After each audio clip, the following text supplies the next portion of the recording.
Welcome to the Critical Error podcast. Today, we are talking about the state of play. Okay, cool. Great. Peter, you don't sound excited. No, I'm just like racking my brain. Like, am I insane?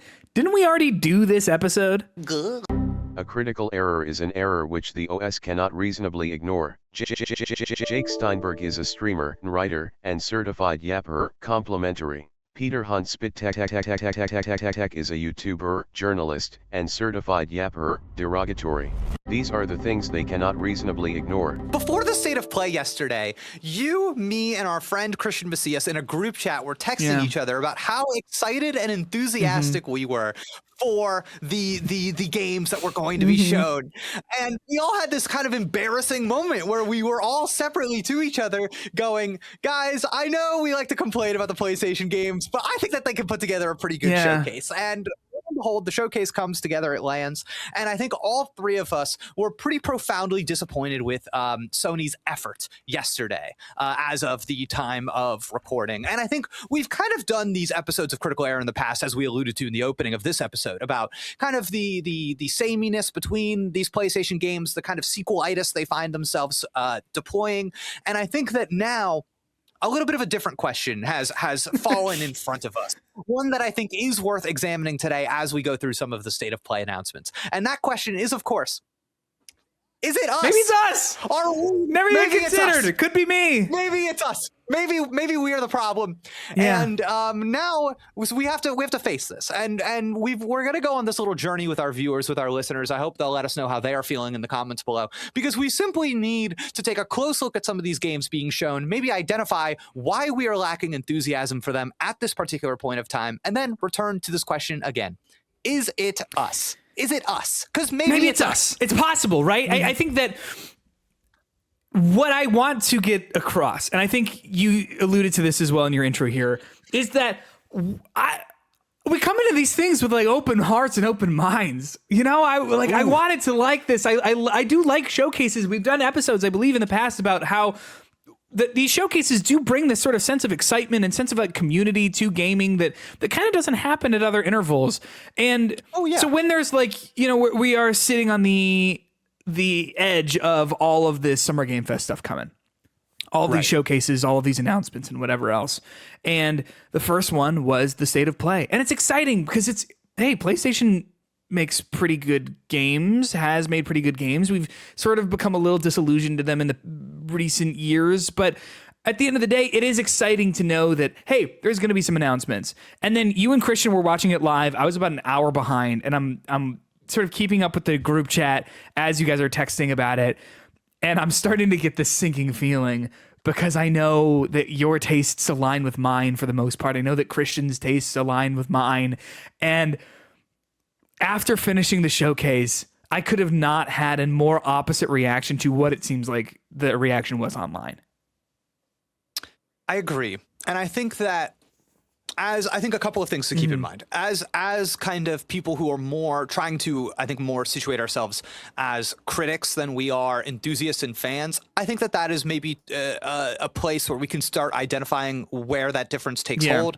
But I also wonder if we are maybe not as out of touch with people as maybe we are saying. I think that people who watch this show that maybe disagree with us probably think that we are like totally not on the pulse of like what's popular and whatever. But I do think that there is some evidence to support some of the questions that we might have, some of the concerns we might have with, I think we're talking most specifically about like PlayStation's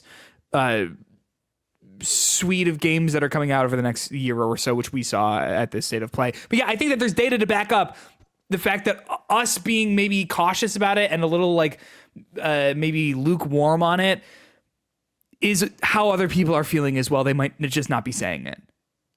I agree. And I think even looking at like forums and not just kind of our blue sky immediate circle of the games media people, I actually did see more negative sentiment than I did. Okay. Yes, and there was a little bit of a disconnect, and I wonder kind of like where that is coming from and what the difference is between the people who are kind of at the forefront of these spaces, maybe the tastemakers and the audiences themselves, and if we can begin to kind of grapple and understand that. Yeah. So without further ado, I think that maybe we can reach our best forms of understanding just by kind of jumping into the state of play and what was presented. So the first game to kick things off, it was a clean 10 minutes of Marvel's Wolverine. I am going to say that I'm excited for this game. Okay. And I think that, like, I don't know if Insomniac has really ever made a game that I didn't like. I think that's fair. Valuable. I think that's fair. I think that's a valuable thing to say. I think that I am interested in this game because of Insomniac. I am not interested in this game because of Wolverine and because of the trailers. I think that of the games that maybe had a more lukewarm response that I saw in the general on the internet was this one, where people were saying, like, I don't know about all this. And the real disconnect I have with people is with the God of War stuff. But I would agree, because it's like, I trust Insomniac to make a game that's good. These trailers are not telling me that it's going to be good, but it's a studio that I respect and have had a lot of good times with. So I don't know. So I think it's kind of worth, in a close way, kind of identifying what it is that we are maybe not aligning with. So this, there's something funny in this Wolverine showcase where it starts with kind of this slow moment. Wolverine picks up like this like little bit of fabric or whatever, and then the game kind of reveals, like, okay, here's like the direction we're moving in, and here's the arena of where the enemies are. So it's like an outpost, and all of these people are walking around. You sneak up, you kill a couple of them, and then it turns into just like this full-on battle arena where you're very violently attacking everybody. I guess what I am, my disconnect with this is that, one, I think it just kind of functionally is a bunch of games that I have played before, and it is like not that dissimilar from a 007, from a Spider-Man, from even like a Batman game or whatever it is you want to talk about. And I think that the differences, the things that are interesting about it, almost don't present in a vacuum, but only present when you're comparing them to those other games. Yes. So when you talk about the overindulgence of the blood, that is something that, like, I don't know, like, of course it has that. It's like Wolverine, whatever. You don't even really think about it. But in comparison to other games where we do this kind of thing, that's what makes it different. So, like, I don't know. I guess I'm just, like, not that enthusiastic about, like, skulking up behind a guy, pressing the square button, instantly killing him, doing that a few times. My controller's square button hates to see this fucking game coming. I'm like watching as it's just like mash when they get into combat. And, you know, the animations are flashy and cool, but at the end of the day, that is not what gets me to be interested in a game. It's exactly what you're saying. We've done this before. And it's also the most obvious way to do this game, I kind of feel like. The most obvious thing is to have a little bit of stealth where you can stab a guy in the back, and then it breaks into open combat, and then you're just wailing on people with your claws. I feel like we're getting a Wolverine game because Wolverine is popular, not because they had a great idea for what you could do in a Wolverine game. 100%. And I think the evidence of that is that, you know, you've got this, it's a 7.5 minute trailer on the PlayStation YouTube channel, 3 minutes in, so about at the halfway point, kind of following conventional storytelling structure. There is a moment that kind of flips what you are seeing on its head. The kind of like, okay, this is the turn in the trailer. This is a pop. This is a reveal. The reveal in that trailer is not Wolverine. It is Jean Grey's in this game as an NPC. And she will be helping you and fighting people off in the background while you're fighting. They give it like 6 full seconds of silence when she shows up so that people can like clip farm, I guess. I don't know. Did that happen? Were people like stoked about this? So I think that, yes, I think that they were. But I think that there's like a spiritual issue at play here. Because what I am seeing is, again, kind of in line with how they treat what is exciting about Wolverine. The thing that's exciting about Jean Grey is that she's here. Right. It's almost this like meta enthusiasm that Insomniac was able to convince Marvel to include Jean Grey in the game. It is exciting simply because you know who Jean Grey is, and not because this trailer makes it important, not because it feels like we are going to be learning anything about this character in this moment, whatever. It is just, hey, here's a character that you, the audience, should recognize. There was a time when I think video games were more interested in introducing a character that you were unfamiliar with and being like, hey, here's like a cool, weird take on, we're gonna kind of carve out our version of this character. There's like one of the guys that's being saved in this little trailer, the caravan thing, is like Leech.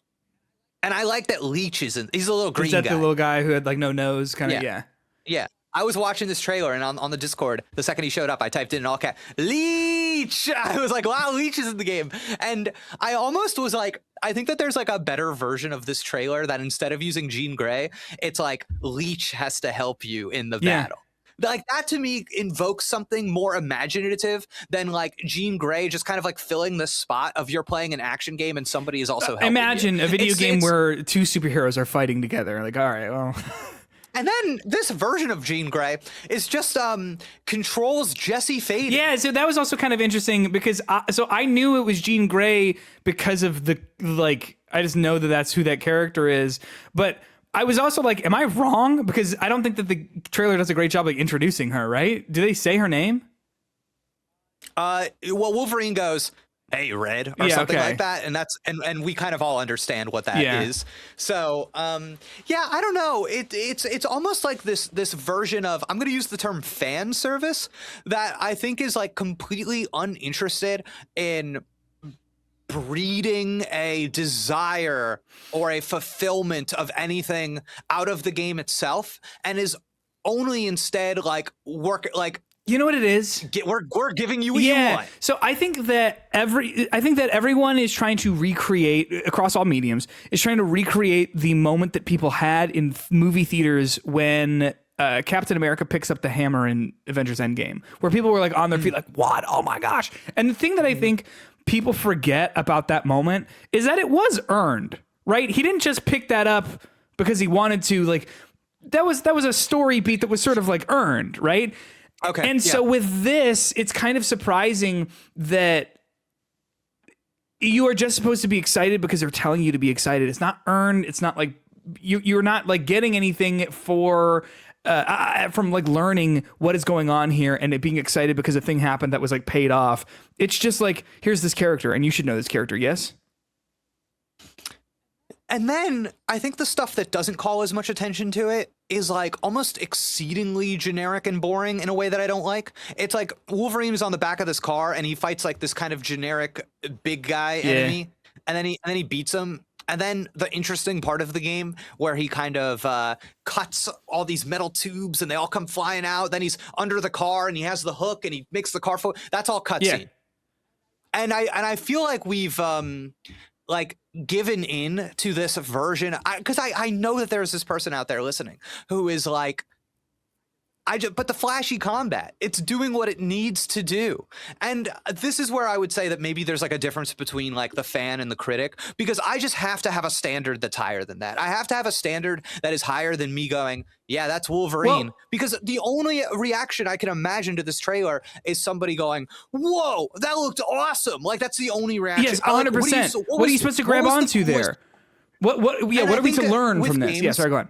No, not at all. There is an imperative in games to like, there has to be something mechanically interesting at play here. There has to be something that makes me go, oh, when I play this, I'm going to get something out of it that I'm not getting by watching it.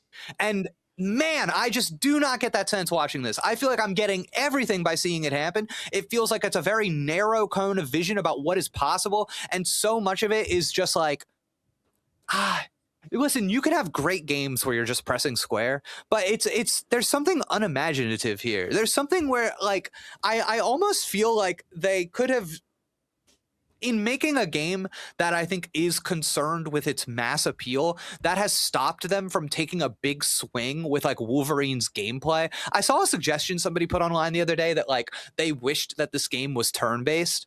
Sure. And it just made me like you and I know why the game's not. So here's something. Okay, it's funny you bring this up. I saw this was, I don't know, a year ago, 2 years ago. I was talking with a friend of mine about how I think a John Wick game would be pretty cool.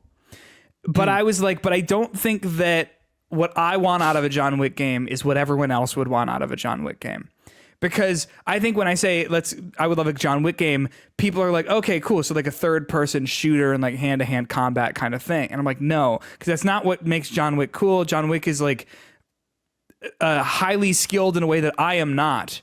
And so he's like thinking all these steps ahead. And so it would be cool to have like a tactics game that's John Wick. And then my friend was like, oh, John Wick Hex. And I was like, is that a game? He's like, yes, they made that.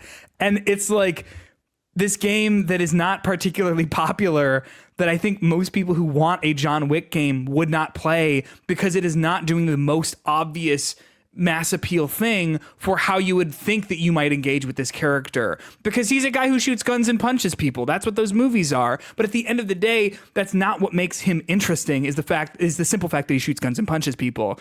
And then now Saber Interactive, I believe, showed off at one of these showcases at some point over the last year that they are working on a John Wick game that, if I had to guess, is going to be an over-the-shoulder, third-person, shoot 'em up, punch 'em up type game, because that's the thing that is like what most people want out of this sort of thing, even though I think it kind of betrays what this actually is. That feels like it's in line with what you're talking about with this, right? Yeah, it is. But I almost think like there's this question of like, take anything about Wolverine and just try your hardest to just stretch the creative muscles a little bit, because there's a game being played here that you could like, it would not take a lot of futzing for me to kind of like turn this Wolverine game into a God of War game or a Daredevil game or a other superhero game. Yes. Like, it wouldn't take that much futzing. Like it's all there. So I'm just like wondering, was there really no way that you could say like, okay, Wolverine has like senses. That's a big thing with Wolverine. In the comics, he's always smelling stuff, getting a scent. Now, is there a version of getting a scent that goes beyond you press the detective vision and then it goes mode, in see this, the and then enemies through follow the walls? trail? Yes.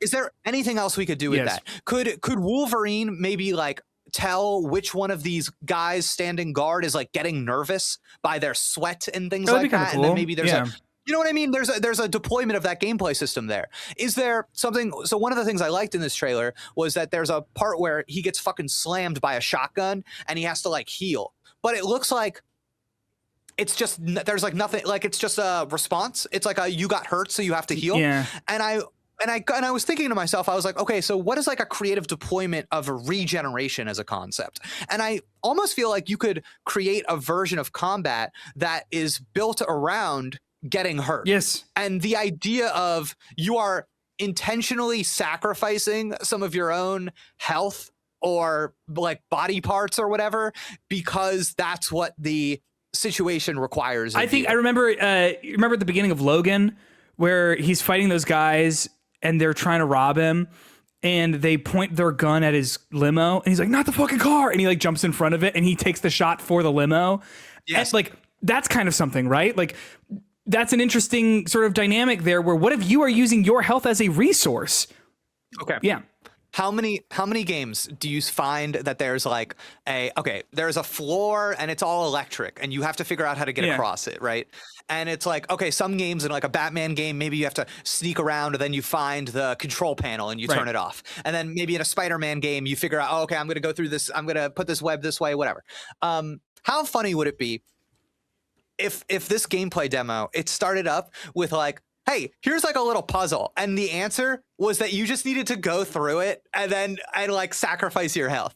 It'd be great. It'd be interesting. That was the answer. Like there's all this stuff and none of it works. You go through everything and he goes, well, shit. And then he gets to the end and it's like, okay, I had to let myself get shredded by that thing. And then maybe you get shredded by it and there's a bunch of enemies on the other side. So it creates this tension where it's like, oh my God, now I have this challenge where I'm trying to heal, but these enemies are attacking me. And it's like, oh, okay, this is a Wolverine game now. This is a Wolverine game. And here's the thing. I just am not. It's possible. The game isn't out. It's possible they do that. However, don't you think we would have seen a shred of something like that by now? Based on how much of this game we've seen. I think you would, but yeah, I think so too. I think this game has showed us what it's interested in, and it's the kind of like, I don't know, it's just not that dissimilar from like an Uncharted game. Like you're just doing that. Yeah. Yeah, so okay. I don't know. I also thought that there was maybe a chance. I think something that maybe is undervalued, especially now since we have Jean Grey here, about Wolverine is that, like, I don't know. I think Wolverine is actually like an uninteresting character mechanically. Like whenever there's fighting games that feature Marvel characters, I'm never really interested in playing Wolverine because I know what all those moves are, and I'm like, yeah, you're doing. Yep. and then you're doing. Yes. You know what I mean? And it's like, yeah, I've seen these. I get it. That's not really like my superhero fantasy, but Wolverine's part of a team, and they said in this game, it's like, oh, other X-Men are going to help you or whatever. And I almost think that there's a missed opportunity here for a kind of, did you play that Guardians of the Galaxy game? Okay, so you play as Peter Quill in that, but because he's part of a team, like half of your powers are just telling the other team members what to do. Yeah. And it's like, man, that could have been something. I agree. That could have been something. Yeah. So it feels so obvious is the problem.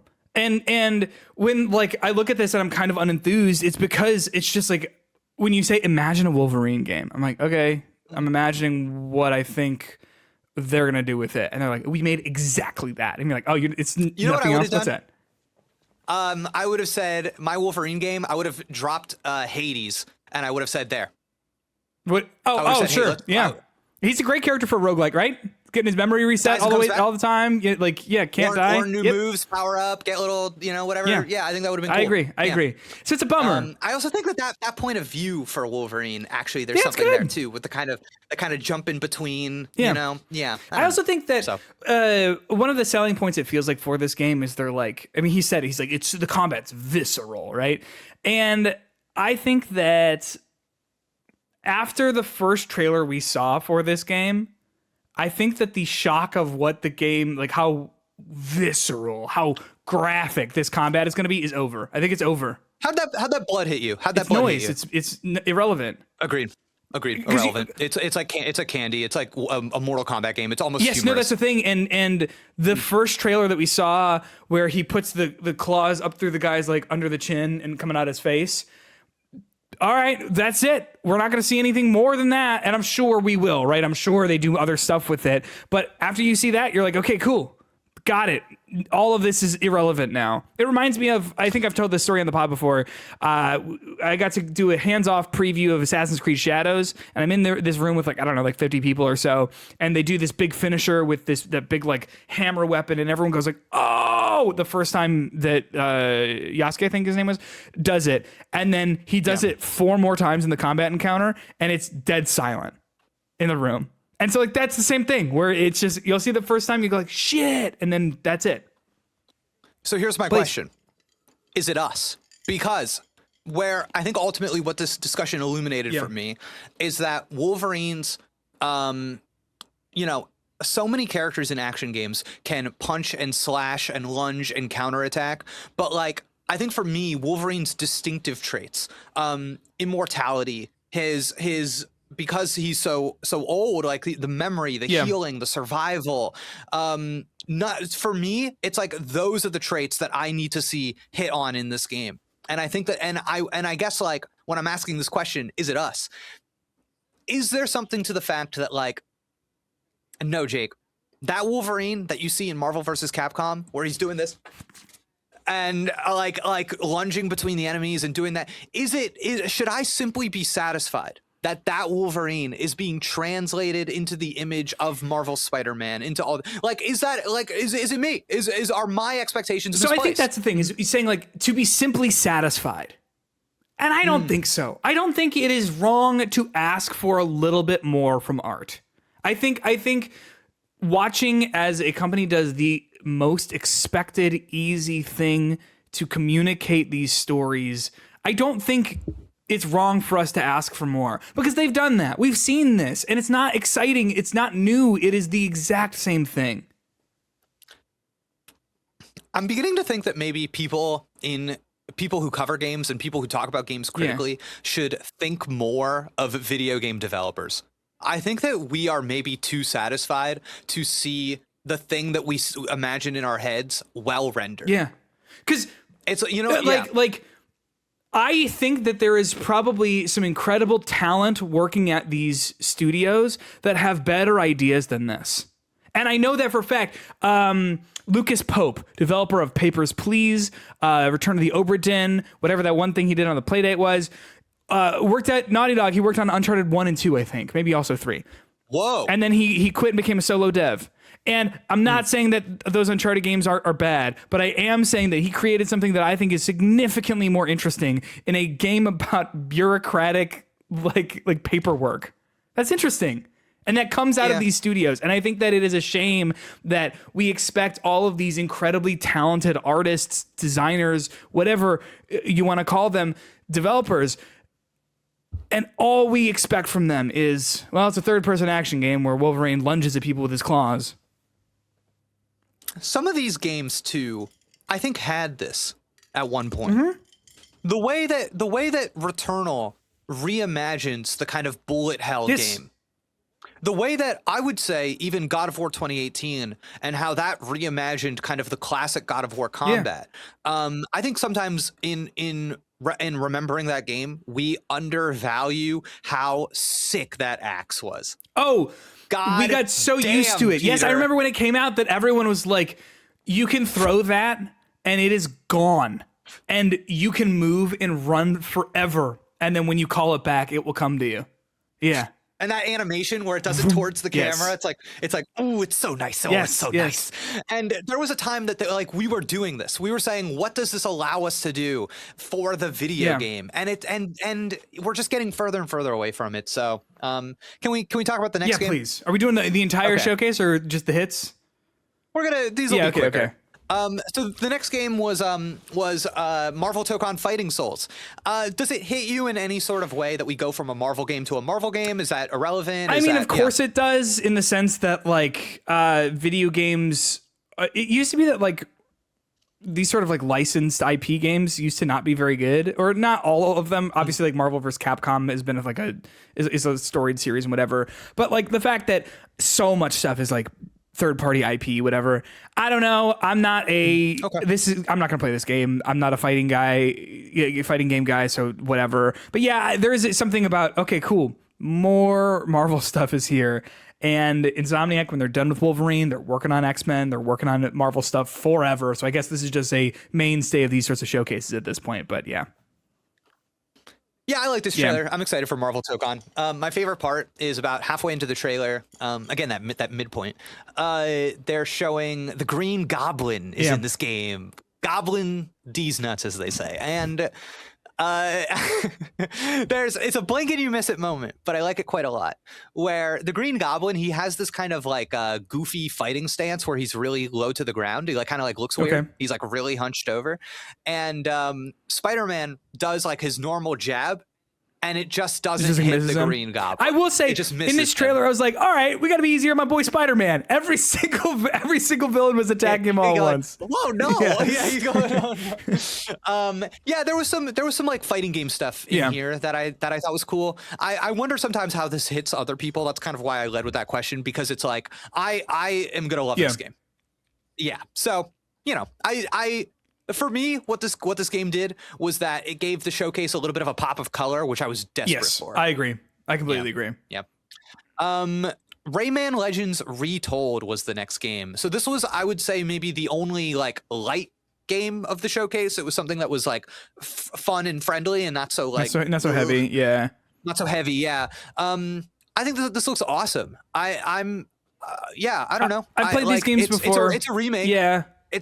So it's a remake, which I think hurts it. I thought there was some interesting reporting done by Gio Colantonio at Polygon, because he asked about, hey, like, why do a remake and why not just make a new one of these games? It's been so long that you might as well just do a new one, right? And the answer was, we are training people to make new ones. We're training new staff by using this as the template. It's like, all right, sure. Which is the answer I feel like we've heard a lot about, the question of like, why remake? But I think specifically here it just made sense, sure. I saw this game and its art style, tell me if I'm crazy, as a Rayman Legends game in the style of a Hazelight game, like an It Takes Two almost. There are a lot of just kind of the graphics, but also like the 3D sections where I was like, with the multiplayer, I was like, oh, I think that's where they're maybe pulling on. It's like this realistic to a point, but still kind of cartoony and rounded. Yeah, I don't know. I like the Hazelight style of like animation, whatever. So yeah, I think that fits here as well. And for what it's worth, I think that these games are like all timers. So I'm like happy that they're there. But yeah, there is something about it being a remake that is. Well, it hits on that thing that we're talking about with Wolverine, right? It doesn't push the conversation forward, but it doesn't push it right. back. It's more. All right, cool. It's more. Yeah, great. I'll be there. I'll be there on Switch too, though. I know you. 60 frames per second, 4K with what's the thing that people like? Ray tracing on Switch too. There you go. I know. I saw that in an interview this morning. I was like, oh, that seems like something. Is ray tracing just where they draw Rayman a bunch of times? That's right. That's good. That's what he should say that they meant when it turns out it doesn't have ray tracing. Yes. The next game was Bancho the Chef, which is a Dave the Diver. I thought that's what it was, like spin-off or prequel or whatever. Looks like a prequel. Yeah. Yeah. Again, kind of connected to this other thing. I don't know. I thought it looked okay. Sure. Didn't play that original one. I'm sure I would like it, but you know. Okay. Kamuri, Hunt the Unseen. Now here's game of this the is show. the thing that everyone's gonna be like, you guys say all these games are the damn same, and here's a fashion platformer open world multiplayer action game, like driven by fashion. Like, yeah, this is cool. And yeah, to me, this was like a Monster Hunter type game. Yeah, but it's fascinating because it's new. I don't know. There's like new ideas here. Oh yeah, definitely, because it's a Monster Hunter game in the way of like a almost open world action game, because it's got the urban environment, which is really fun, but also like really meaningfully considering traversal and like different powers more than it is kind of that Monster Hunter very heavy, almost Souls-like commitment to the animations. It's like a more stylish action take on a Monster Hunter game. And I'm a little like, I think I'm looking for somebody to take up the Monster Hunter mantle, if I'm being honest. Is that so? Yeah, I'm over it. They're the last one, they dropped the ball. Okay. Rare modern Capcom L. We love glazing Capcom here, but Rare L was that Monster Hunter Wilds game. They were trying to do too much and none of it was that fun.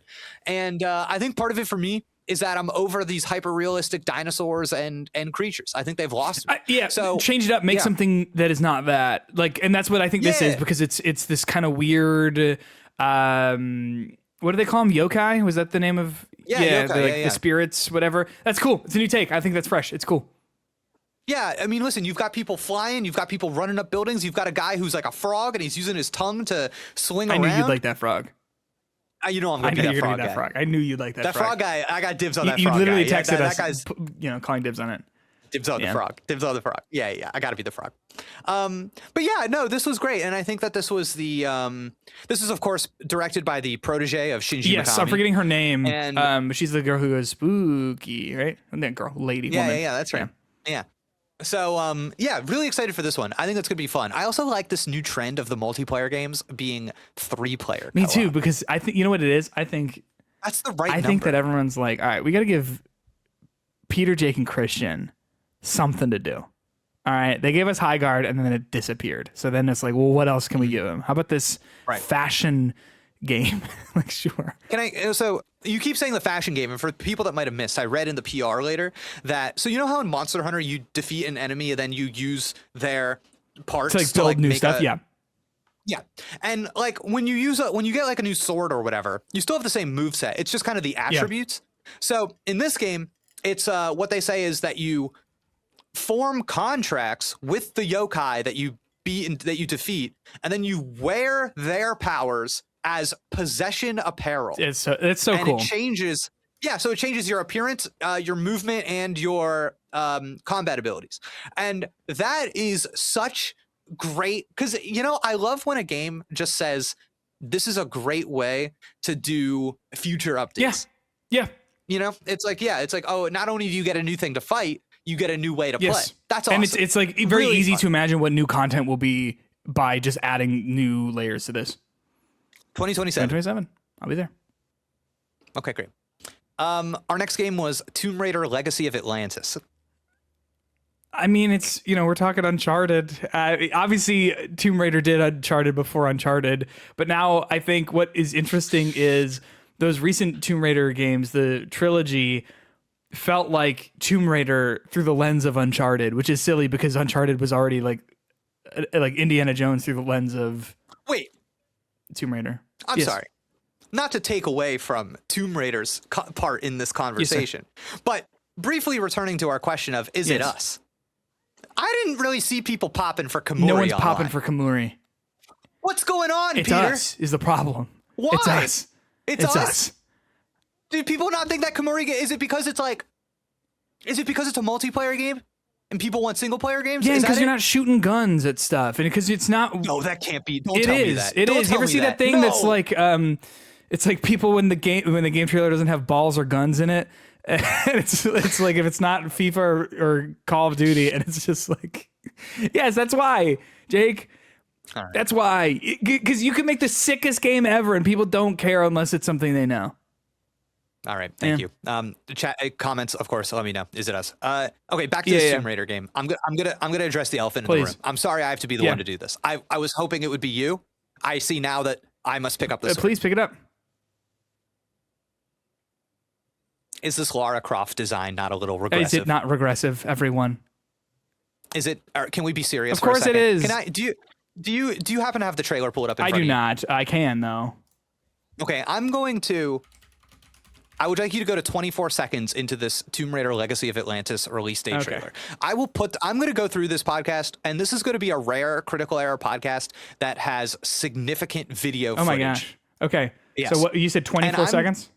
24 seconds. And I'm going to show you all a shot of Lara sitting on like a couch, leaning a certain way with her like elbow on and there's just something going on here, man. Yeah. There's just, okay. You see what I'm saying? No, I think, I don't think it's wrong to say, hey, this is a little regressive. I mean, we talked about this in our bonus pod on patreon.com/critical error. Of course, if you're interested in hearing that, where we shouted at each other for about an hour, not an hour, but maybe 45 minutes about James Bond. What the fuck is that game called? 007 First Light. And one of the things that we're talking about is like, hey, there's a character in this game. This woman exists exclusively to wear a bikini, have sex with James Bond, and then get captured and saved by James Bond and never to be seen or heard of, spoken about ever again. She's in it for like maybe 6 minutes total, and that's her entire role. And it's this thing where like, how are we still doing this sort of thing? Is this not like so regressive and weird?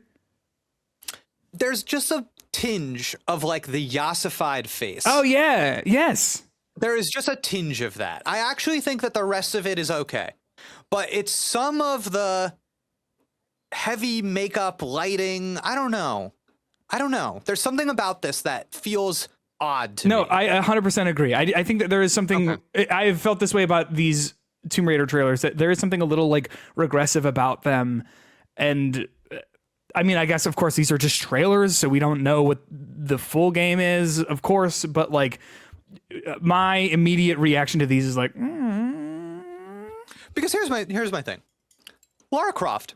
I think Lara Croft can be, and maybe should be, hot as hell. Sure. Hot. Sure.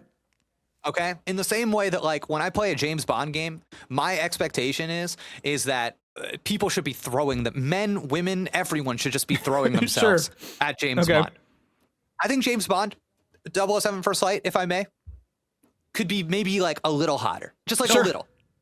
Okay? I think he's a little too Pixar round, a little soft, a little sweet. I think I would have liked, on the sliders, 12% more Robert Pattinson. Oh, yes. No, 100%. That's it. That's okay. So, but my thing here is that I feel like that Tomb Raider trilogy of games, that reboot from wherever, she was hot. Yeah. She was super hot. But it wasn't. But it was like, there's a hot person here, and then like when they're doing gross and grimy stuff, they get a little gross and grimy. Yeah. This to me looks like a Lara Croft action figure that is always clean and perfect and made up. Do you see I do know what you mean. There's a difference in, again, we haven't played the full game, so we don't know, but there's a way to portray that in a way that is, there's a way to do it well, and there's a way to do it maybe not as well. And I feel like this is leaning into the way where it is just a little regressive and making my eyebrow raise a little bit, where you're like, is this? I think if you right, whenever you're, I got this great tip in grad school. If you're ever writing about someone, you also need to be writing for them. So if I write a book about Norwegian fishermen, but I use a style of prose, a really whatever, that the Norwegian fishermen are like, Jake, I don't know what the hell you're saying. Then now I'm maybe exploiting them for the sake of my thing. Yeah. So if I'm going to write about this empowered female action hero, I kind of want to You get need the to sense, reach the women in the audience. Yes, 100%. 100% agree. That's it. Yes, I agree. That's it. I completely agree. All right. Next game on the list. The Lost Wild True Fear is Primal. I don't remember this one. This was the dinosaur one. Here's the thing. I think we should have more dinosaur video games. Dinosaurs were in the Tomb Raider. That is very true. Yes. There wasn't much to this. I have nothing to say about it. Yeah, me neither. Didn't really Made me go, it ooh, like dinosaurs. could kind of be confused with two other games in my mind that all swell together. I would agree. I'm gonna say. Next was Phantom Blade Zero, which is save GTA, probably going to be one of the biggest games of the year. I mean, it's funny because this is another like third person. I mean, it's the thing we've been sort of talking about. It's like a third person action game where you're hitting guys with swords. Oh, I mean, I don't get it, but yeah. Yeah, I mean, it's cool. I played the demo of it at SGF last year, I think. It's cool, it's fun, but at the end of the day, is this something that I think is like really like breaking new ground? And the answer is no. Nah. But a little bit of an is it me situation. Sure. Okay. Let me run through a few. I don't think we have much to say about these. Dune Awakening, Dynasty Warriors 3 remastered. No Rest for the Wicked. Oh, No. No, MAGA game. no, Thank no, you. no, no, Thank no. you. Onimusha Way of the Sword, Critical Error bonus podcast, patreon.com/critical error. I played Talked about the demo. Yeah. Shocked me. Enjoyed it quite a lot. Did not care about this game. Went from going 0 interest to maximum interest. Very interesting. Really cool demo. Silent Hill Townfall. This isn't my. This is more you. I mean, like it looks good. I'm ready. Like, sure. It didn't add anything. Didn't take anything away. Sure, looks good. Looks like there was a shot in the trailer for this that I thought was going to reveal a Harvey Dent Two-Face. It was the woman from the side. Yes. And then it like very slowly turns her face, and she's. I don't know why I was convinced. No, it feels like it should. No, 100% agree. Yes. Ace Combat 8. Do you have feelings? I'm not about an Ace Combat guy. Don't know. I liked the trailer doing Ace Combat by way of Kojima. I thought that was kind of interesting. Sure, yeah. That the way those characters were acting, the first person stuff. It was an interesting take for a trailer that made me notice that this was not just another one of these. So, Stuntman Hollywood, Fortnite for cars. Yeah, that's what that is. Yeah. Okay. I saw people maybe a little older than us being like, "Oh, Stuntman is back." I'd never heard of this ever. Yeah, I mean, me neither. So. Fortnite for cars. I don't know. I was maybe actually disappointed when it was revealed to be a stuntman game and it wasn't something like real. But I don't know. No idea what that is. Kind of washed over me. Okay, so maybe it's us. Stuntman fans, let me know. Ill. I thought this was a bad trailer. I think it's never a good idea to be like, what if we just were as gross as we could possibly be? And I like nasty stuff. You know, like I like a gory experience that feels bad to play, but sometimes I'm like, I think there's a little too much here. Control Resonant, that trailer do anything for you? I mean, I think it's the confirmation that Jesse Faden's in it. But even then, for me, with these sorts of things, I'm just like, I just want to play the game and now. Because there wasn't much gameplay in this, which I guess is fine. It was a little bit more framing of like what the story is going to be, where it's like, hey, we need you to help the FBC, and he's kind of like, help the fucking FBC, the people who've kept me prisoner for years and years. I think it could be cool. Skipping a bunch of stuff that I think is neither here nor there, kind of getting to our next big Sony thing. Until Dawn 2. I mean, of course, like I'm excited for that, in that I really like Until Dawn. We've talked about it a lot on this podcast, actually. But this is a new developer, or it's a new studio working on this. It's not Supermassive, I think. I think if you can get as far away from the dark pictures stink that Supermassive has been sort of riling up since I was in college, then I think that's a good thing. It was exciting to know that they're working on another type of this game, because I think that original one is quite good. If they can capture that, then I'm down. But I don't know. I just hope it isn't as disappointing as the rest of these things. I thought this trailer was great. Yeah, I thought it was great. I thought the characters were immediately kind of interesting. I like the idea of these kind of overprivileged kids who fake their YouTube videos about stuff. I think that that's like a fun premise. And I think biggest swing of the trailer that I think it nails is showing you a character die. Oh yeah, and making it really memorable. Yeah, it looked bad. And the fact that they didn't like cut away, that they just said, "Nope, look, he died," and that is now going to be present. Yes, because now I'm like, okay, well, I don't want that to happen. So yeah, will it stop you from pushing him? Is the question. 100%. Yeah, it's kind of a funny. I don't know. I think that trailer actually achieved a lot. Yeah, I'm excited for that. It's that's another 2027. Yep. Okay, then our last bit. The one that really had us asking, is it us? Is this us? Go ahead. This is what it's all for. Yep. So our new God of War game, focused, of course, on Faye, the wife, as it were. And we see what appears to be, I think this is a fair assessment, the very beginning of the actual game. Like, this is what you see when you turn this game on your PlayStation 5. Is how it is presented. They present it like in the exact same way that God of War 2018 starts with like the title screen where it's like press X to start or whatever. And then there's no cut. It just starts. He's chopping wood. They do the exact same thing here with this game where it's like press X to start. Yep. 20 full minutes.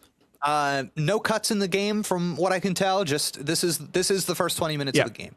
So by giving us these first 20 minutes, they have eschewed releasing an actual trailer and said, instead of kind of cutting something together and showing you the parts we want to highlight, we're just going to show you the game. Love God of War 2018. I will go to bat for that game every day of the week. I think God of War Ragnarok is quite bad. After so long, Sony Santa Monica cooking up in the background rumors of Cory Barlog's new IP. I should say he's not directing this game, but Sony Santa Monica finally they reveal themselves to say, here it is. This is I guess Peter,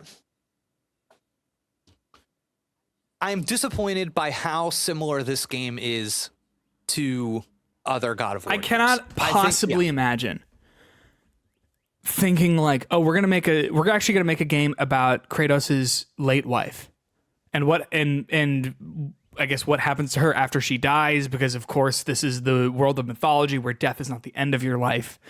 I cannot fathom the fact that the answer to the question of what happens to Faye, the answer is, well, she just goes on a God of War adventure where she's doing air combos to people and is in the same exact like situations that Kratos is in. Can't possibly imagine it. Let's talk bids for connection. Yep. So something that I think is really interesting about this game is that, again, we're not judging a trailer like we were with Wolverine. We are instead judging the beginning of the game, which means that I have some expectations about how a game should start. And I can kind of directly interrogate those expectations because we have access to the beginning of the game. Do we think it's actually the beginning of the game? That's the way they present it, but okay. I think we have to take them at their word. And if that is the case, I found the first 20 minutes of this game to be both rushed and slow. Yes. So what do I mean by that? Faye wakes up and has this moment where she's like, oh, Kratos, Atreus, okay, I'm dead. Within 12 seconds, I didn't even get to say goodbye. So a bit of a theme stated moment, if you will, a kind of this opening image that is very much like, okay, that's what the game is concerned with. I get it. I've seen enough stories in my time that I can now see the arc of this game being, I've got to communicate with, I've got to get back with, I've got to see even if it's just to say goodbye, and then accepting by the end of the game that sometimes you don't get to say goodbye and that they're gonna be okay anyways. I get that arc. Is that it? It feels like that's it. I mean, I'm sure, because of course, people are like, no, of course there's going to be other stuff. It's like, right, no, obviously there's going to be other stuff. But like, it feels like we've already arrived on what this game is about, and we can already imagine how it's going to go. So when I said it's rushed and too slow, here's what I mean. We immediately get Faye kind of confronting what I think is her character's core wound. I didn't get to say goodbye. And that is kind of immediately put down for the sake of our immediate circumstances. New characters, new conflicts. Do any of those conflicts at the beginning of the game, are they in conversation with Faye's core wound, not being able to say goodbye? Probably not. I would say no. From what we saw, say no. no. Of course, yeah. Yeah. So I think to me what that signals is that this is a situation, not a story. And I think that when, again, returning to this idea of bids of connection, what is the thing that is really like, is it a emotional bid for connection? Is it an intellectual one? Is it like kind of a mechanical one? Like, oh, this is a really fun thing to play. I think based on what I'm seeing, it is, look at this expansion of the God of War It's an universe. IP bid for connection of just, this.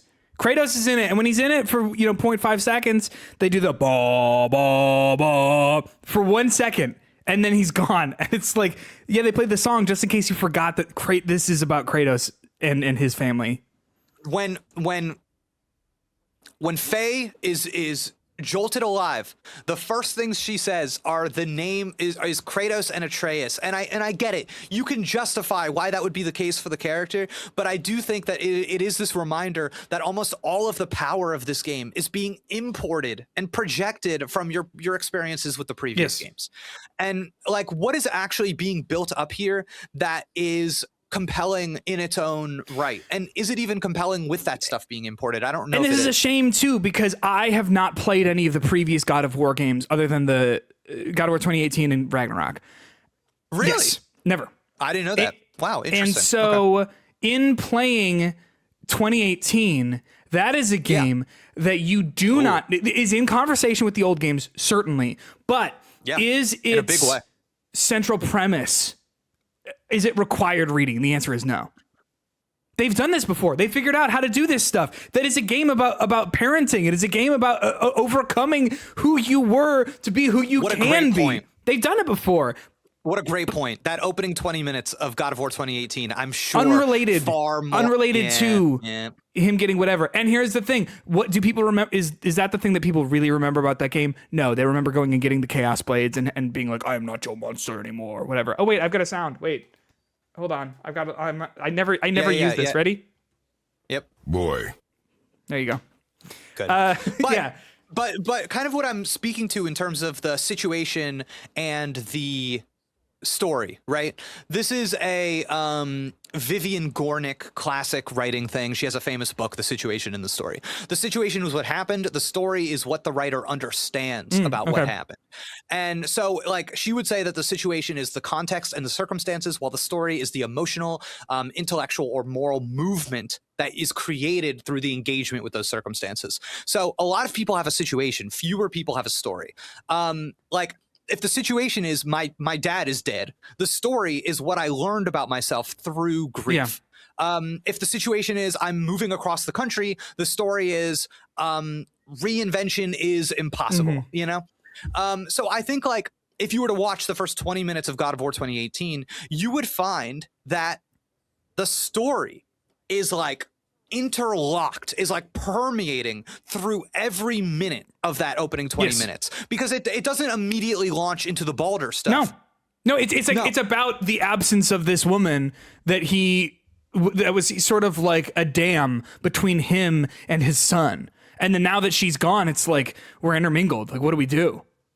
And you see how that story is being like, he's trying to fill that space. Like that is present in what you are doing in the game. When they go hunting and they try to kill the deer, the way like the reaching out, the like all that stuff is like in there. How is what Faye is going through being reflected through the actual like actions of what you are doing in the game? I don't think it really is. No, not at all. I think it's just a video game. And it's like, okay, here's the character stuff, video game, and then there will be a cutscene later that brings the character stuff back in. But the story is only going to emerge when the game wrests control away from you and says, okay, now time to play the music and have a story. And I think to this point as well, a lot of people love that like one or no cut camera decision from God of War 2018. I don't, because it does cut, everyone. We all know that it cuts, right? Like you are constantly in the menu trying to like slot out different gear and whatever, and when you do that, it cuts. Dead Space 2 never cuts, by the way, or it cuts one time. Anyway, doesn't matter. What I'm saying is, if that was a meaningful choice for that, are we to assume and understand that that is still a meaningful choice for this game, or are we just doing it because it's like a continuity thing? And I think the answer is that second thing. Yeah, it's a sequel, so it's kind of inherited the qualities of what. So it has to be makes doing it that. look Yes. like, yeah, almost like I think like we've made similar points in the past in terms of Ghosts of Yote and Hades 2, kind of inheriting the formula of the original game, even if it doesn't speak to that character's kind of specific circumstances. And I think, unfortunately, and a lot of the, again, is it us? The reactions to this is that I saw many people in games being like, "Wow, it is so impressive that Sony Santa Monica is committed to the one camera, no cutting thing." And I think, like, is it? Is it? Is it? I don't know. I mean, is it impressive that they stuck to the Spider-Man swinging stuff for Miles Morales? I mean, I think it's just a thing that you've done now. And I'm sure, you know, there's a bunch of like logistical problems you have to get around by doing that. But at the end of the day, is it? I don't really know. Are you familiar with the movie Birdman? Of course. It's a winner. Okay. It's Birdman. Yeah. I knew That's a you'd good like that because that's Michael Keaton and like he's Batman, but not Batman. Birdman, right? Yeah, that was a rare. Went to the theaters, saw it, left, went right back. Oh in. wow, that's cool. I was like, I gotta. Yeah, I need to chew on that some more. Yes. I'm trying to think of other movies that have this, but none are coming to mind. Dunkirk, is the whole thing a oneer, or is it just that one sequence? There's no way Are you thinking I'm 1917? thinking 1917. Yes. 1917. Okay. But I think that in something like Birdman, it's like the form is about the focus on that character's mental state and this kind of inability to escape. And I think that like there's a proximity to the events in that God of War 2018 game. And I think like that construction speaks to, you know, so much of that game is focused on what Kratos cannot escape from his past. And I think that there's a closeness that you sort of feel. The ability to linger. And there's like meaning there. And I'm just like, are we using this effectively, or are we using this as like a gimmick because it's cool? And I feel like it's the latter. Obviously we don't know. But okay. Bids for Connection. Another one. The gameplay. It's Faye. She's more into magic, which sounds cool. Sure. And I think a big one that we saw a lot of people is This Us. We saw a lot of people lash onto online. Air combos. Finally, it's so different. Now you're up there instead of being on the ground the whole time. And I would like to posit this. Kratos does do air combos. He just does them on the ground. There are moves you have that launch enemies into the air like a foot off the ground, and you're just not jumping up with them. Are we? Is it us? Is everyone okay? Yeah, is it us? Or is it us? Because I'm with you, Peter. I see an air combo and I go, there's nothing particularly exciting about this. It's just you are stationary in the air pressing a button. Well, I mean, they showed, I mean, this is like where it's at. They did show that Faye has a jump. You hit X to jump now, I guess. I do like a jump. And that's great. That's fine. But does that change things? Are we to have a new understanding about the characters, the world of this story because this character can jump? Something that Kratos could also do with contextual button prompts. I think the answer is no. And so I get frustrated seeing. But what are you identifying there? And I think what you're identifying is it's the game, even if you add all of these things on top, it has the same structure, the same cinematic language, probably the same, camera progression, same storytelling style and framework. Changing the movement is not the same thing as changing the game. And I think what we were talking about earlier with Wolverine and everything is that you can change the character in that game with another character and have it be the same. That means it's not a great character focused video game. They have, from what we've seen of this trailer, done that precisely in God of War by just swapping out. Because, okay, if we saw this and it was Kratos, if we saw this and the framing was different and that it's not Faye dying, but that they were like, this is God of War 3, the new, for the reboot, whatever. God of War 3. No, it's the same. No one would be able to identify, oh, wait a second, this doesn't feel like it's the same character, right? Yeah, I guess you're right. And I think like to give this game its flowers, like visually it is like graphically extremely impressive. You know, if that's what we're going for. And I think that like, is it cool when she does the Doctor Strange thing? Yeah, of course. And she like knocks the guy out of his thing and then he explodes. Yeah. Yeah, that's cool. It's cool. But what is it that we're identifying here? Because it's not that we don't think these things are cool. It's just I don't know if I really think that these things are like meaningful. No, that's what it is. It's like yeah, no, that's cool, that's great. But if you gave it to Kratos, the meaning is the same. And if you gave it to Kratos, the meaning is the same. And what I think yeah, right? Yeah, like okay, if the whole thing is this is actually Faye's story, then should Faye not be just Kratos, a reskinned version of Kratos? And I think the answer is yes. They should change that. They should make her feel different and be meaningfully different. Okay, I realize this is maybe low-hanging fruit for the Critical Error podcast, but should we talk about the cube? I don't want to, Jake. No, I don't want to fucking talk about the cube. All right, let's just not talk about fine. What do you have to say about the cube? Christian texted us saying, because what's the cube's name? Frank the Cube. It's very funny. Frank the Cube from Fortnite. Yeah, that's what it feels like, right? And like I like Jack Quaid, right? Like whatever. It's just Haven't we seen this enough? This kind of like, oh, LOL, so random. This like little creature thing that's like also. I texted you this last night. I saw that cube and immediately said to you, that cube will betray us before the end of the game, and it will be a bad guy. And then I was like, he's gonna morph into the final boss with the sword or whatever. It's not the sword; it's the ribbons on the sword. So, but he'll be able to take. You still have the ribbons, but the sword will be. It's gonna be the final boss. Yeah, I agree. Clip it right now. Clip it right now. Yeah. So, yeah, I don't know. I guess I just find this stuff to be like a little hacky, a little cheap. I think that there's something about the construction of this game that feels like far too familiar to modern pop culture. And when you're working within like the pantheon of myth and gods and doing all this stuff, like, does it have to look like all of our other stuff? Like, why does God of War, what about God of War is begging for it to be depicted through the lens of a Marvel movie? Like, it doesn't, could it not carve out something more visually and thematically distinct? I think it's just like a little easy. I agree. And so I want to just come back to like, is it us? Yeah. And the answer is yes. Because people are eating this up. People are really excited about this. At least that's how it seems online. Are people really eating it up, or is like our bubble? I mean, I guess our bubble, but how would I even know outside? It's hard to say. Yeah, I know it's hard to say. But I think that there is data to prove and point to, hey, maybe this is not just us feeling this, and maybe they might say that they're really stoked for these games, but at the end of the day, they might not actually be buying these. Stephen Totillo from GameFile has a story. I'm just going to read you this tweet here.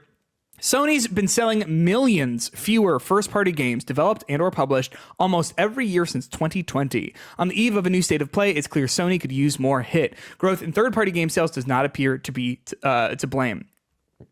That's interesting. These games are not selling as well as they used to. People are not as invested in these things as they used to be. And if I had to guess, part of that might be because these are not new. I mean, yes, they're new, quote unquote, right? But like when you drop something like, oh, it's another God of War game. And what does it look like? Oh, like the same thing. Okay. I just don't think that instills a crazy amount of excitement in people. I don't think that makes people say like, I gotta play that, right? It's also funny, too, because I think if you are like, okay, we're going to start from the main big character that everybody likes, and now we're going to make a game about this like a shoot off from them. Yeah. I think to assume that you're going to garner as big of an audience or larger is kind of silly. Right. Like, yeah, it's like, what's going to sell better, the Sonic the Hedgehog game or the Tails game? Like the Sonic. Yes. And so there's something like a little odd happening here where I do think that I would have maybe appreciated if this exact same game God of War something was just completely unrelated to Kratos. Just Kratos was not even in the, it's just a completely new, we're inventing a character that we've never heard of. But I think I maybe would have been a little bit more on board. Sure. There, right? Because I also think it's interesting in one of the, like, I think I'm maybe on this PlayStation blog post about it, said like, for new fans and old, this is like basically trying to say like, you could be never have not played a single God of War game and play this. And I'm like, I do not know what that would be like. I truly like, no, this is for the fans. You don't make a game about Kratos' wife and be like, we're getting new people in here. I don't think that's the case. And by the same token, if you're somebody who has already decided that you don't like these new God of War games, if you're somebody who is like, oh, okay, I'm kind of over that, then this is not going to bring you back. No, I don't think so. Because there aren't enough bids for connection outside of an appreciation for those God of War games to establish anything new with you, because it's not interested in establishing something new. So it's like a very kind of like easy problem, I think, for me to see on the outside that comes from a place of trying to be as safe as possible.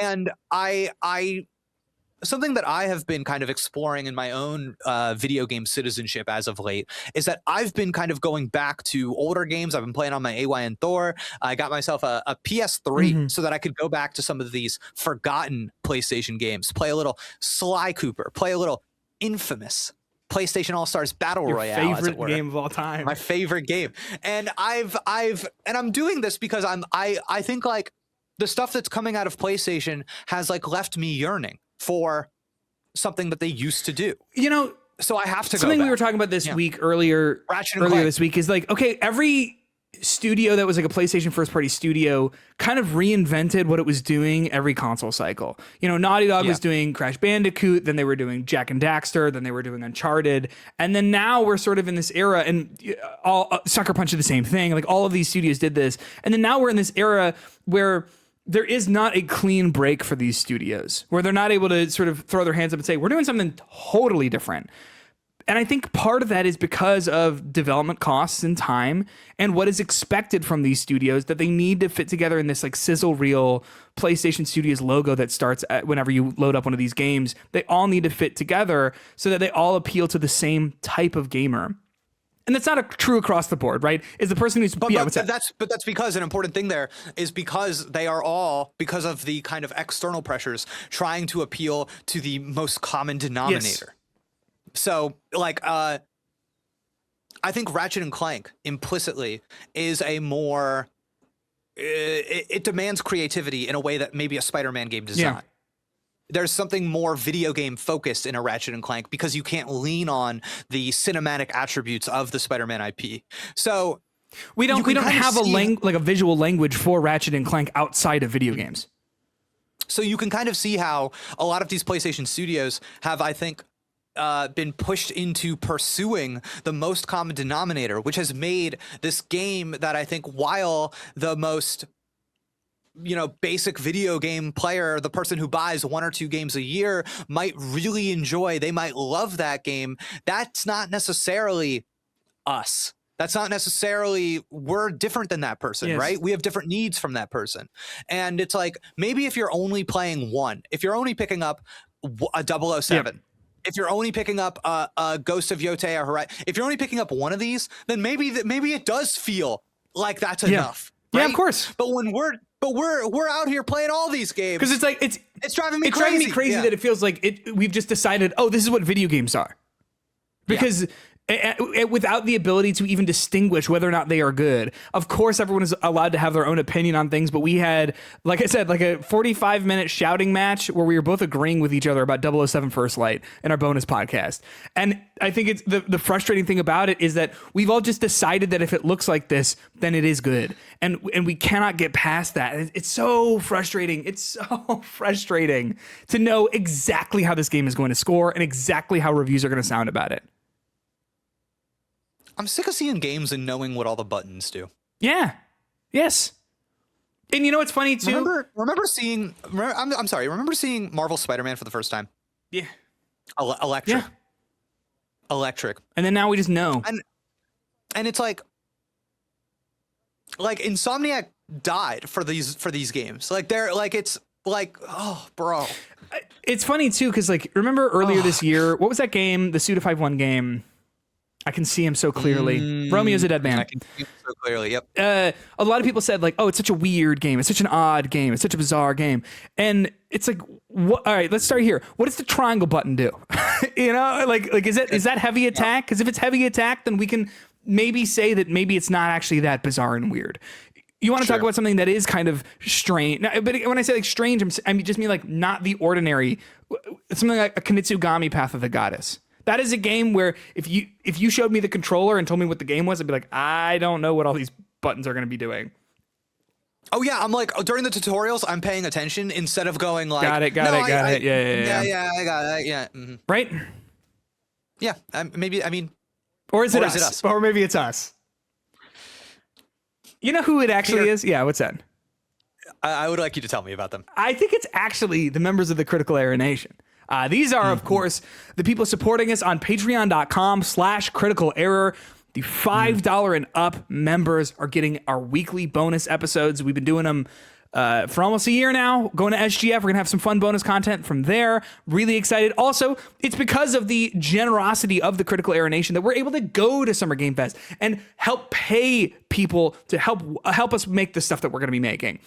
And it's really nice. It's really cool. It's cool to imagine a world where people like the stuff that we're doing so much that they would open their hearts and their wallets to us. I want to give a special thank you to the members of the Jake and Peter tier of the Critical Error Nation. These are the people supporting us at the $20 level. That's Andrew Bolkar, that's Evan Snee, that's Mitch Dyer, and that's Robert Quesada. Thank you, Critical Error Nation. Thank you, Jake and Peter tier.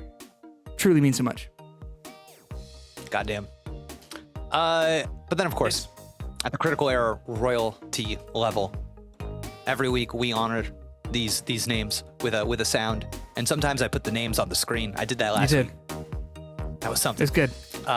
Let's go ahead and play this week's sound. Oh my God, I was reviewing the stats and I cannot believe how much the Critical Error Nation has grown. It is so exciting to see, and it is generating so much enthusiasm for me and Peter as we continue to grow the show. If you are somebody who is a weekly listener, I urge you, please go check it out. Patreon.com/critical error, $5 gets you in. You can check out all of our bonus podcasts. I really think you will find that there is value there and it is worth it. Our bonus podcasts are really great stuff. So for everybody already supporting us, I'm talking about the members of Critical Error Royalty and above. Oh my God.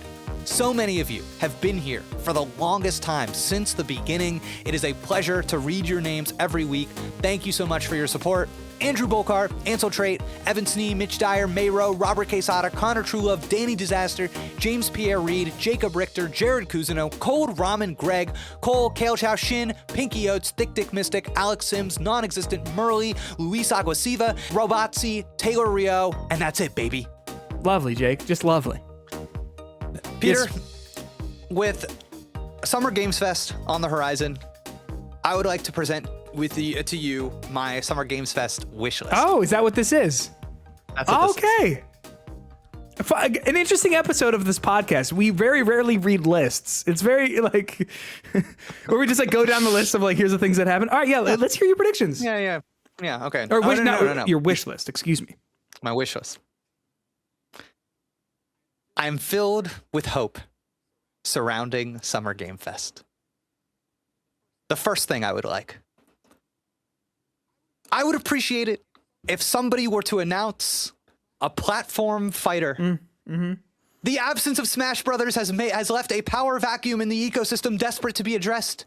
I would like to see a little guy launched across the screen, because just not quite being able to make your way back to a platform is truly one of gaming's great shared pleasures. Now, I know as a fighting game fan that surely Marvel Tokon will be featured at SGF, and listen, it does look cool, but it also looks like the sort of game that requires a minor in Marvel Tokon. So I hope a platform fighter reveals itself to me. A sweet treat. I would also like Batman to come back. This dance has gone on far too long. Batman is one of the most enduring fictional characters of all time, and Batman games used to be a part of life. The last Arkham game, suspiciously, came out in 2015, making me believe that they were maybe one of the few things holding this goddamn country together. Now, We didn't know. We didn't know that they were weight bearing. How could we have known? We were also focused on the Joker. Now years go by without a Batman game. Nobody seems alarmed. Nobody cares. All you people keep going to work. Children continue attending school. I find this troubling. I hope Batman reveals himself to me. I hope at Summer Game Fest, we have some good meals. Every year at events like this, someone will inevitably discover a place to eat and begin describing it with the fervor of a man who has received a vision. The recommendation will spread through group chats and hotel lobbies. 20 grown adults will suddenly find themselves marching 3 miles through Los Angeles because somebody said a taco changed their life. I need to remember not to believe these people.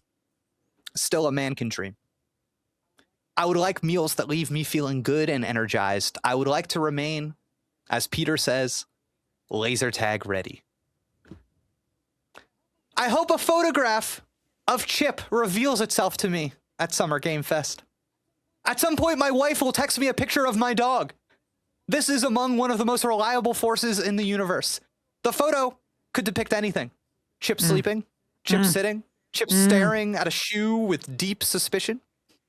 My friends will then gather around my phone to admire him, however briefly. Then the conversation will continue wherever it left off. It is a small ritual. But I hope to be reminded of how good my life is. I hope, of course, that we get a good night's sleep. This year, Peter, Christian, and I will be sharing a room. One bed. There's always... I'm sorry. No, it's good. There is always a brief period at the start of trips like this where we imagine ourselves as disciplined professionals, men who turn the lights off at a respectable hour, men who understand the demands of a long week, men who respect the sacred relationship between rest and performance. More likely, someone will mention a game or a book or a memory from 10 years ago. Someone will tell a story that requires another story to explain it. Midnight will become 1 in the morning. 1 in the morning will become something far less defensible. Maybe we just end up talking about our feelings. Maybe we tell the story about the time the Muffin Man betrayed me. I hope we have a nice night. I hope I reveal myself at Summer Game Fest. For a few days every year, a bunch of people whose lives are usually scattered across the country end up in the same place at the same time. We are going to tell stories, we're going to laugh, maybe we'll stay up a little late. But then inevitably we will disappear back into our regular lives and spend several months waiting for it to happen again. And that feels worth hoping for too. But still, Batman and a platform fighter, please. Let's remain focused on the issues. Thank you. Oh, Jake, this is lovely. This is so good. Yeah, dude. I think you really have just hit what makes this fun. Because of course it's fun. Like it's work, so whatever. But like I think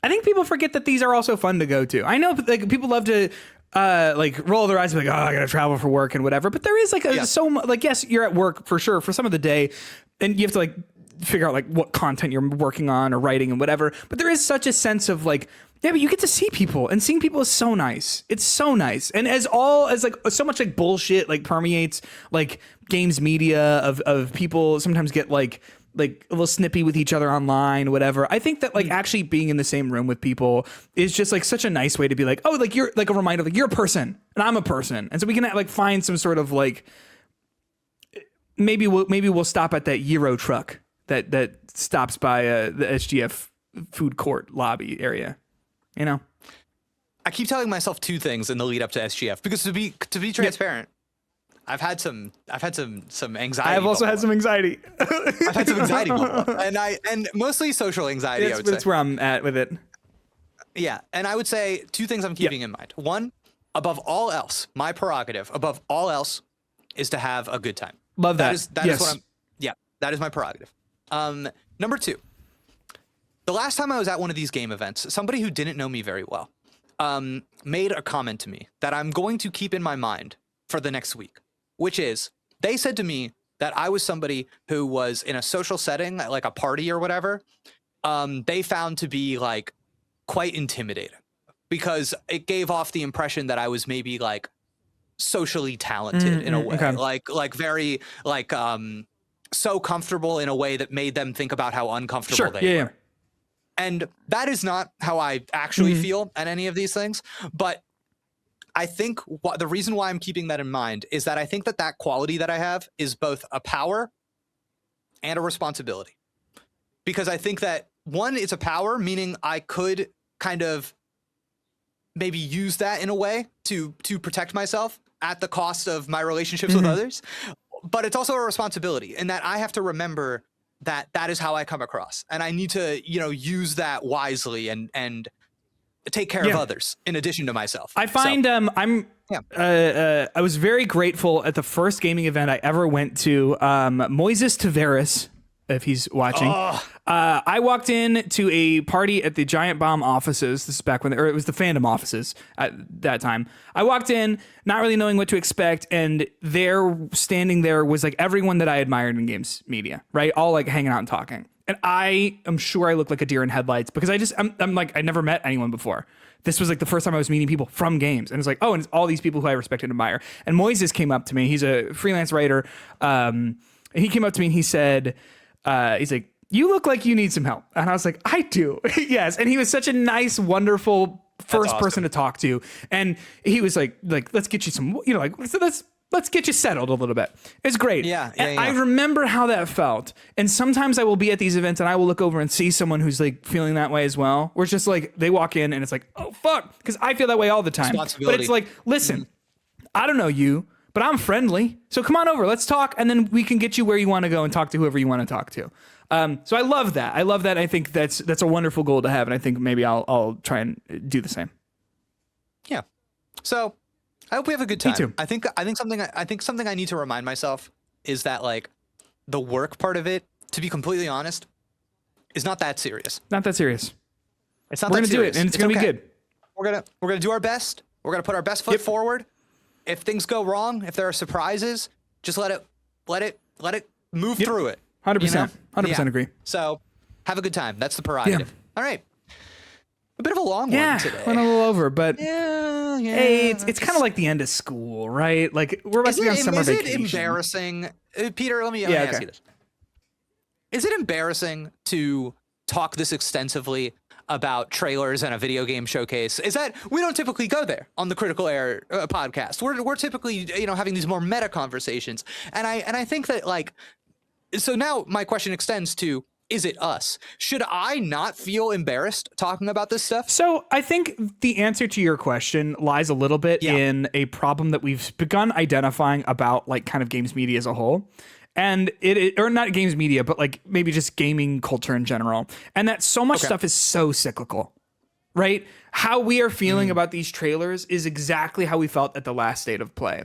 And the conversation surrounding these trailers is the exact same thing. And so for us, like trying to figure out new ways to talk about these sorts of things that is interesting and bringing something new to the table, I think is something that we are like working through as we've been doing the show. So that we joked at the beginning, like, haven't we done this episode before? Kind of, but we need a new angle on it. And so like I think by taking a look at it like this, is a new way for us to actually like sit down and talk about these sorts of things. So I don't think it's embarrassing at all. No, I think it is reflective of the challenges of sort of bringing something novel to a discourse cycle that is so often just repeating itself. And I guess I would like to advocate for ourselves and say that I do think that there is something to kind of like pressing in on these things more than, you know, everybody's streaming these things, everybody's live reacting to them. And then it's gone. I think it was cool that, yeah, and then I think it's cool that we kind of like had a little night to sleep on it, and then are really like concerned with what these trailers are doing. Whereas I kind of have this impression, is it me? I don't know. I kind of have this impression of a lot of like showcase reviews that we are reviewing our perceived quality of the collection of games and not how they showed. We've talked about this before about like when people like sometimes you can have a good showcase with bad trailers and sometimes you can have a like good trailers and a bad showcase and whatever. But at the end of the day, you're not talking about the individual trailers. You're not talking about like, well, what are we learning from these? There's no like real dissection and real understanding there. man, there really is nothing to talk about with these Wolverine and God of War trailers. I mean, that's why everyone's just nothing. like, let's talk about the cube. It's like yeah. You really just kind of like see it. Because you know what it is? The cube is novel. It's novel in a way that I don't love because it's just like also random. But like, it is something that distinguishes this game from God of War 2018 and Ragnarok in a way that Faye's character, that from what we've seen, in a way that Faye's like move sets don't distinguish themselves. Isn't the cube just the squirrel? What's this? Oh yeah, which is that in the second one or the first one? Yeah, aren't we just doing like, I don't know. Oh yeah, because he was like a smart mouth kind of like, hello sir, kind of. And aren't we all a little bit like, I feel like every game has a weird little guy. They have to. Yeah. It's in the law. It's in the law. And that Guardians of the Galaxy, for what it's worth, also had a very similar gelatinous cube. It was just red. Oh, it was an enemy type, wasn't it? Yeah, it was. Yeah, there was a whole thing reacting to it. It did a very similar joke of like, oh, it's a cube, and that's kind of funny. And then what's funny is I think ultimately that cube will do it. It will be an enemy. I for real think that 100% there is a third act heel turn where it's like you foolish whatever, and it's like, oh, it turns out he's evil. No, at the end of the day, I do still have some confidence in that Wolverine story. When it's actually out, even if the game itself is yeah, like, I think it's starting from a different place as not being having to be like reacting to the canon of whatever came before it, because nothing came before it really. Is Spider-Man going to show up in it? You think? Cool. No. Yeah, probably not. I think there's a little bit more restraint there. What's weird though is that there are going to be Mary Jane gameplay sections because she's going to be covering what Wolverine is doing. Yeah, okay, sure, yeah. And they're going to say, "We heard you loud and clear." More of this. Do you think you switched to Jean Grey? Sure, right? No, never. No, they specifically said in their language, this is a single player game where you only play as Wolverine. Yeah, you're right. They said it. So and they call her an NPC as well. I think maybe post launch stuff. Maybe. Yeah, potentially a little bit of DLC. I think so. I think that'd be cool. All right. Thanks for listening, everybody. We'll see you at Summer Game Fest.